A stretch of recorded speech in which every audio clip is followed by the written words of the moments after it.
Chapter 8. God remembered Noah, all the animals, and all the livestock that were with him in the ship. And God made a wind to pass over the earth. The waters subsided. The deep's fountains and the sky's windows were also stopped, and the rain from the sky was restrained. The waters receded from the earth continually. After the end of 150 days, the waters decreased. The ship rested, in the 7th month, on the 17th day of the month, on Ararat's mountains.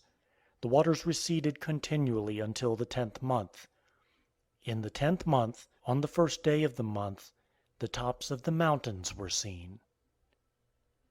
It happened at the end of 40 days that Noah opened the window of the ship which he had made, and he sent forth a raven. It went back and forth until the waters were dried up from the earth. He sent forth a dove from him to see if the waters were abated from the surface of the ground. But the dove found no place to rest her foot, and she returned to him into the ship, for the waters were on the surface of the whole earth. He put forth his hand and took her, and brought her to him into the ship. He stayed yet another 7 days, and again he sent forth the dove out of the ship. The dove came back to him at evening, and behold, in her mouth was an olive leaf plucked off. So Noah knew that the waters were abated from the earth.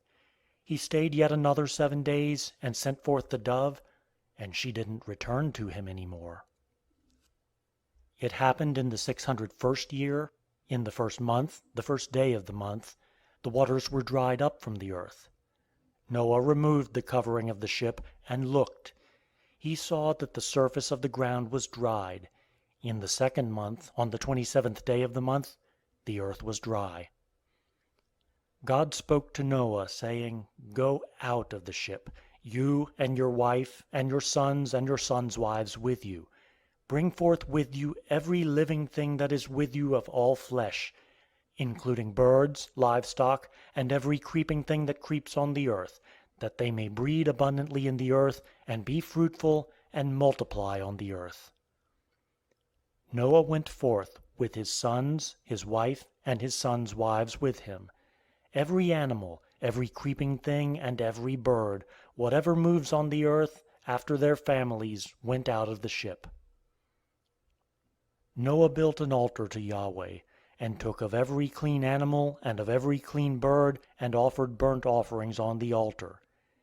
Yahweh smelled the pleasant aroma. Yahweh said in his heart, "I will not again curse the ground any more for man's sake, because the imagination of man's heart is evil from his youth. Neither will I ever again strike everything living, as I have done.